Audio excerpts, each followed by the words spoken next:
Hey everybody, welcome back to Chicago Reacts. My name is Michael. Yeah. I'm an actor here in the city of Chicago. And There's that deep voice. Yes. I'm changing it up a little bit today. Yeah. Today. I am joined by the ever-brilliant, always talented. Oh, notice how he's getting softer, handsome, more charismatic. Charming. Zach, also an actor here in the city of Chicago. I'm trying to show off my range. I know. I feel like someone's got to have like a spreadsheet or something by now of like all of the wonderful comments that you've given me across all of our intros. We've been doing this for a while. Thank you to you, all you lovely people who have tuned in to watch this video. Thank you for your attentiveness, your patience, I can't even speak now because I'm so I can't even find the words to appreciate you properly for tuning in. I'm going to get to the actual video now. We are checking out Bloodborne Review, Defeat Gods, Dole Waifu Simulator by Max0r. Beautiful. We did do Ace Combat 7. That was Max0r, right? Yes. What was it? It was called like an incorrect summary or something like that. It was a very interesting video. Yeah. I thought it was kind of cool actually watching someone play the game and basically give the entire wrong storyline. Yeah. That was funny. We're also pretty amped up because we just watched some videos by Soviet Wobble and Womble, excuse me, and dying of laughter, like genuinely. So also, feel free to check that out as well. Yeah. Still very high off that. If you like this video, feel free to like it. And if you love us and you love Chicago Reacts, feel free to subscribe if you haven't already. And leave a comment down below if you have any more Max0r suggestions for us or anything that you think we might like. Otherwise, let's jump into Bloodborne. I don't think I've played Bloodborne. This is, I think, I have not played it, but I know it's the more, I would say maybe more like stylized version of Dark Souls. I know it's kind of like in that vein as far as like the gameplay and the style. At least it seems kind of similar to me. I know I have heard that it's also supposed to be a fairly difficult game as well. Yeah. Well, before we jump into it, we have to give a huge shout out to Alessandro Pietri. Pietri? Yes. Thank you for the suggestion. Yeah, That's where this video is coming from. So we appreciate that. And yeah, like Zach said, if you have any other suggestions, make sure to leave that in the comment section down below. Heck yeah. All right. Bloodborne Review. Let's get into it. Let's defeat some gods. Yes.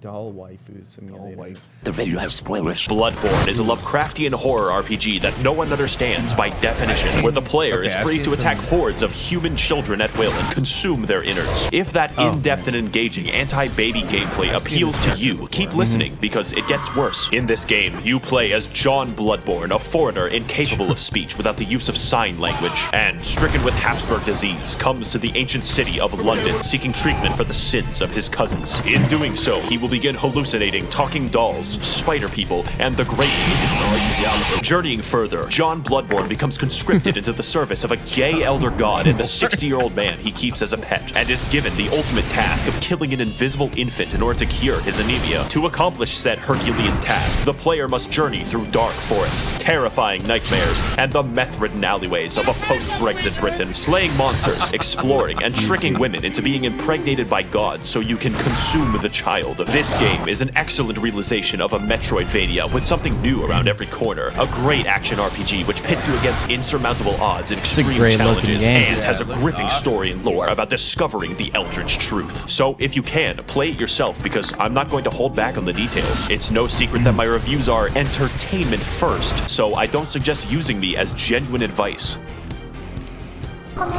However, most people can't play this game, ever, because you have to buy a $400 magical box sold by the wizard Sony in order to experience it, and even then you get to see it in an amazing 30 frames per second with no anti-aliasing. Port this game to PC, I beg of you. In fact, I can assume that a lot of people watching this video will basically never play the game, but keep watching because I'm hilarious and original. Do that, and I can give you the full, unfiltered, uncensored, unsubstantiated, and unsportsmanlike experience that is Bloodborne.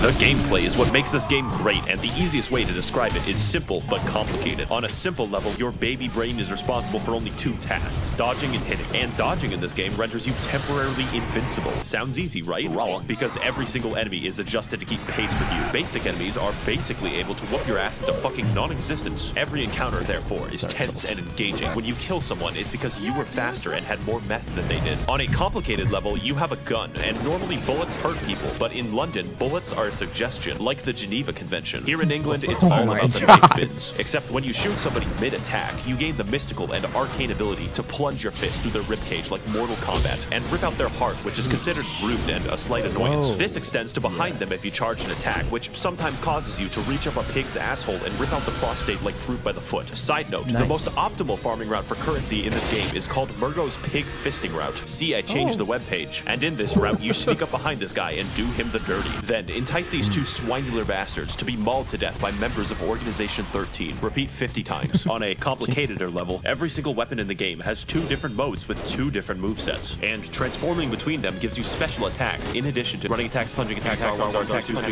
On a theoretical physicist level, your character memorizes squiggly lines and fridge art created by gods for passive bonuses that work regardless of weaponry. My favorites are more money, and more money. They stack. Finally, on a meta-theoretical chiropractic level, every weapon is customizable with different gem slots that give differing effects for your attacks. And there are different types that can literally change all of the stats of the weapon, like making a fucking spear do more damage based off of intelligence. There's definitely more and a lot of strategy in how you level up your character, but I assume that you know how to level up in a fucking video game. But with all this combat prowess, you may be wondering, Max0r, who are these crusty abominations that you're fighting on screen? Well, to learn that much, we're going to have to delve into the lore. So buckle your britches, bitches, because this shit is wild. If I say something questionable, just accept it as fact. I can be trusted. 60 years ago, 20 rowdy college students took their education extremely seriously because they found woman Cthulhu. She was just in a portable toilet downstairs. Also, because they were bored, they beat to death a god of the sea with some bats, but that's a story for later. It turns out the entire world is ruled and created by a race of elder gods beyond human comprehension called the Great Ones. Figuring this out, they got Cthulhu's blood and were like, we can make a religion out of this. Because it turns out the blood can heal people, which is really good due to all the knife crime. So everyone starts drinking it a little too much and they get the money to build 36 cathedrals, but it turns out eventually the blood turns you into a werewolf. So the church hires a guy named German to go fight the beasts with an organization known as the Hunters, but there's too many beasts, so he gives up. Now the knife crime is increased even more, and German sort of goes insane and creates a life-size doll of one of his students who is an 8-foot-tall Amazonian. He also canonically has sex with it. The moon god, for some reason, kind of takes notice of this and is like, alright, listen, I'm building a suicide squad. I will bring your waifu to laifu if you serve me for all time as my slave. German reasonably thinks that this is a great deal and is imprisoned in a dream. This is where you come in. See, the moon god assassinates baby gods for fun, but needs a hitman to go into the real world to do it since he's confined to the 9th dimension. So in addition to fighting all manner of giant beasts and uncovering dark secrets, the true aim of this game is to commit infanticide. There's enough bullshit here to fill tax legislation, so comment your own poorly summarized Bloodborne lore below. And for the rest of us non-shills, we have ample time to explain more of what makes this game great.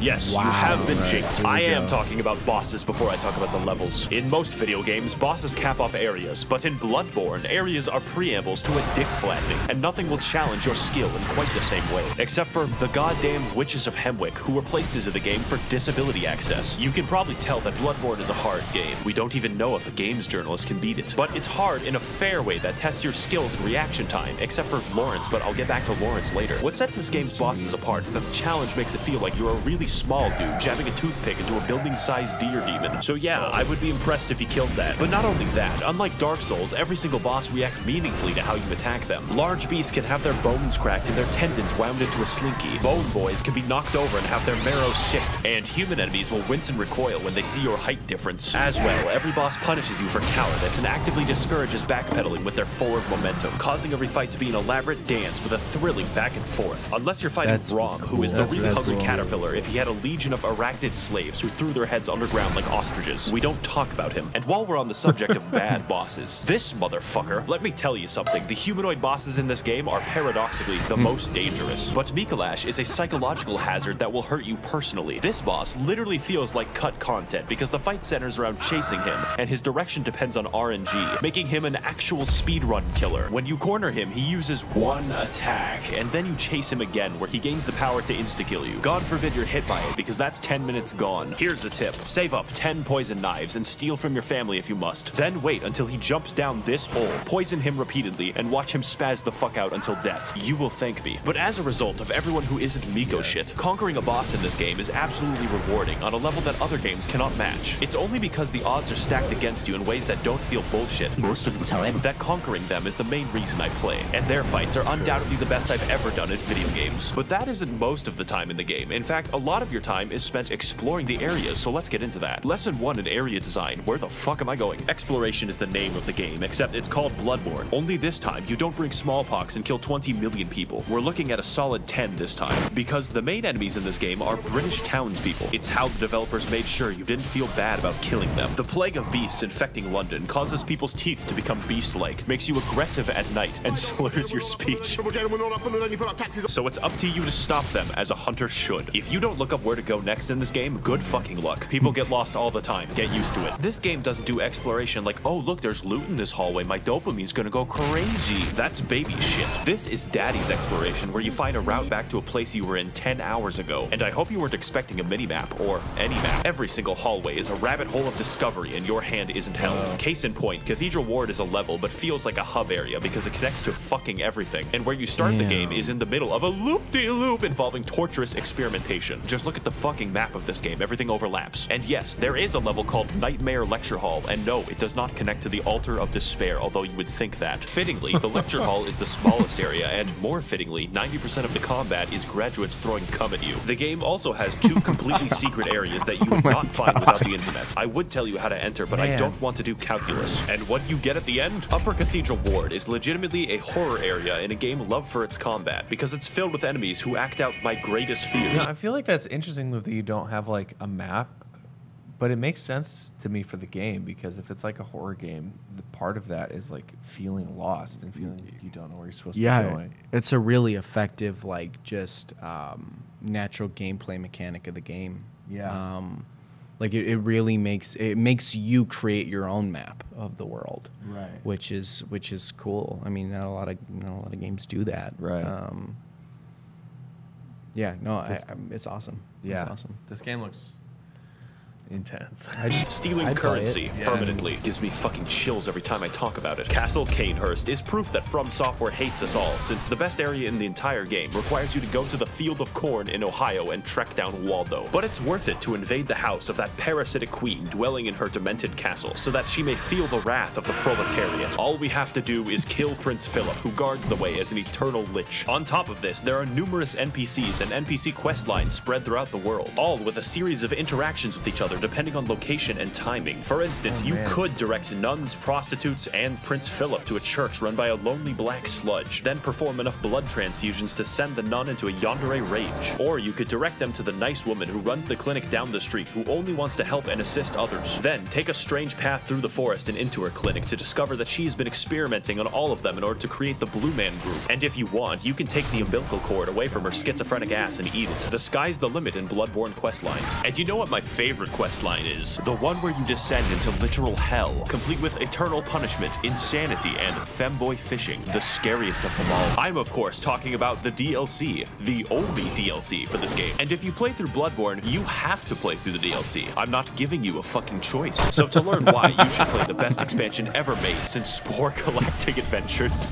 Jungles. Come with me on this amazing journey to find the secrets of the Bloodborne, the Old Hunters.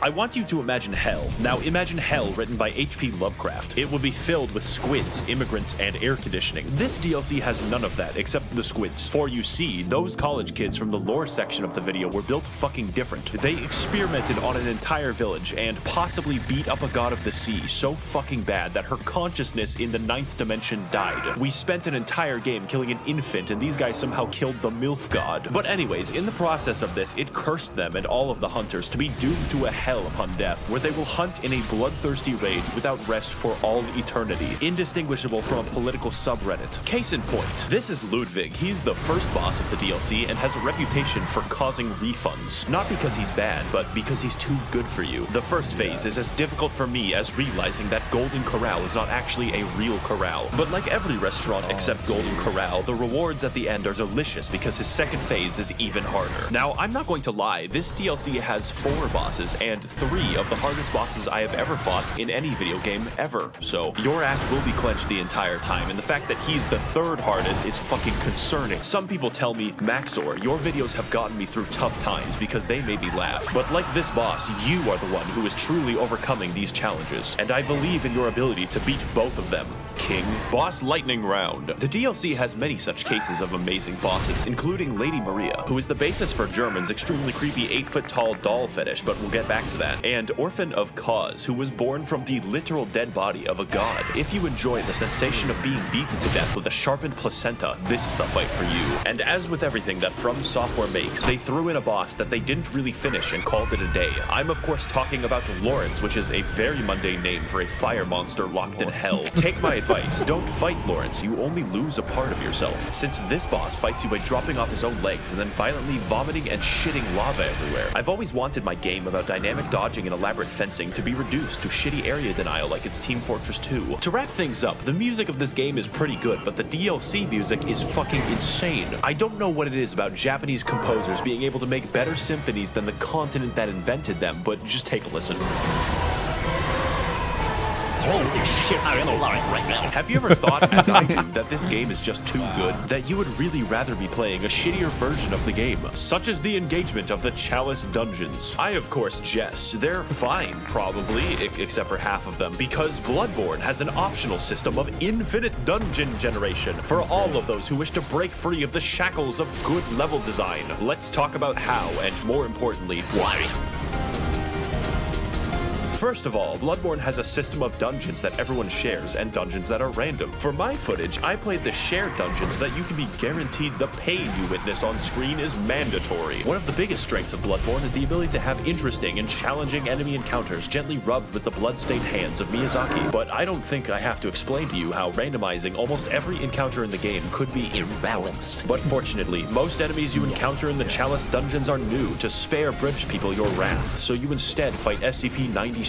But why are we here? It turns out that the entire city of London was built on a Celtic burial ground, an ancient civilization called the Temerians who discovered the healing powers of blood and then mysteriously disappeared. Wow, I wonder what happened. This is all cool in theory, but the reality is that most of the time you fight the same 4 enemies, and the first 3 dungeons can be replaced by Simon Says. My cat literally wouldn't notice. The Chalice dungeons are so forgotten that the developers use them to put joke enemies into the game. My favorite is the man who aggressively rolls at you stark naked wearing only his Nikes. The uniqueness also extends to the bosses, and they're actually pretty cool, like Temerian Descendant, Watchdog, and the 3 overweight men. Do you remember that basic enemy from like 2 levels? He is the boss now. Rom, he is the boss again. The only thing stopping me from throwing myself into a wood chipper is the fact that Miglash isn't back. And if you're going to have replays, you probably want to make sure that they're actually good. In fact, the bosses are so fucking imbalanced that the Watchdog fight is primarily comprised of instant kill attacks. I beat Sekiro backwards on a keyboard, and this shit is too fucking much. Now, normally that would be all, but the dungeons go deeper. What we have discussed so far is merely the surface, and there is a much darker syndicate lying just below. These places you must never venture, for they are the save edit dungeons, whereby through wizardry, the community are able to conjure up deep, dark chasms and share them with the rest of the world. Of these secrets, there are only 2 that I shall reveal to you, and the first is the Cum Dungeon. Yes, you heard that correctly and clearly. The Cum Dungeon is the name of the most optimal farming route ever conceived by the fucking cricket people who do this shit, whereby the player enters the chasm of place name and watches as a high-level boss yeets itself off a cliff. Murgo's pig fisting route can give you 10,000 echoes. This gives 83,000. And if you thought that sorcery was bad, it gets much worse. You can insert anything from the game files by save editing a chalice dungeon. Anything. This includes cut and unfinished content from the game that the developers forgot to delete, like this doggo who attacks you with invisible lightning. Overall, the chalice dungeons are bad. They're not actually very fun to play, and yet I love them. Everyone loves them because they allow us to further explore a long-dead game with the help of a passionate community. Now, before we sign off, I know what you're thinking. Max0r, what about the multiplayer? That I would love to talk about with all the footage I have, but it's dead. If this game releases on PC, and it better, then I will talk about the multiplayer extensively. And finally, this game and this video would not be complete if I didn't talk about the hunter's dream. After all the combat, the battles, and the difficulty of this game, it's nice to have a place to recharge, purchase items, upgrade weapons, and watch as it violently burns to the ground. This is where you'll find German slowly wasting away as his soul remains captive for an eternity, and his doll waifu that he sold his existence to be with. She talks to you, levels you up, offers you advice, and German says you're allowed to have sex with her. When I fell down and felt defeated, she was there to pick me up. When I emoted at her randomly, she pretended to be impressed. And she was there, graciously standing in the background of this one shot that I took of myself. She is our waifu now, and the game is perfect and complete because she is in it. Now excuse me as I engage in the supplementary lore material. Should you get the game, yes, absolutely, I am biased. In fact, you should physically enter Sony's headquarters and demand that it be ported to PC. I will be right there with you. Tasers will not stop me. I would like to thank the corrupt hackers and politicians funneling money into this channel directly from the taxpayer. If you would like to contribute your funds accrued through extensive federal government corruption, you can head to my Patreon to learn more. I would also like to thank the kind denizens of the Mythbusters Smut Discord who sent me half the memes in this video. And as always, thank you for watching. Oh my god. All right. Another great one from Max0r. Yeah, okay, so I've heard of Bloodborne before and heard that it's pretty brutal. Yeah. And it has a similar look to like Dark Souls, or like this similar style maybe. Yeah. The one thing too is I love the new Resident Evil games, and the newest one that came out, Resident Evil Village. The way that the map of Bloodborne is kind of set up reminds me of the newest Resident Evil game, which I also think would be really fun to play. But it's. I mean that game looked like fun and challenging. I think that would be. I would certainly be up for playing that, and like, it's. I find games like that so interesting too, because it allows, like, it gives people a space to be creative in ways that are entirely unconventional, that I think really only could be possible like in a video game, to be perfectly honest. And like some of the art and stuff I think is just so unique and cool. I also have like a lot of respect for Max0r too, because you could tell that video took a very long time to edit, and like the way that the frames are so choppy. Like I don't even know what the editing timeline. Well, and getting all that footage, and like playing. I mean, you're playing an entire game to get all that footage. Yeah, craziness. It's intense. It looks fun though. I mean, it really does. I don't know. I've gotten more into games that are like punishingly difficult, and I think there's something like rewarding about that. I feel like I accomplished something. So I might be interested to check this one out. Yeah, thank you, Alessandro Pietri, for suggesting this video. For the suggestion, yes, for both Max0r again and for Bloodborne. Yeah, man. If you start playing it, I would totally be down to join in on that. That'd be cool. Hey, if you like this video, make sure to hit that like button. If you're loving us, make sure to subscribe to the channel. We'll be checking out some more stuff. And if you want to leave a suggestion for a video, make sure to leave one in the comments section down below. We always appreciate that. Heck yeah. Anything else? No, I don't think so, man. I really don't think so. I think thank you all for coming, for watching. We appreciate you. We hope Hanging you're having a out. great day, and we'll see you next time on Chicago Reacts. You freaking know it.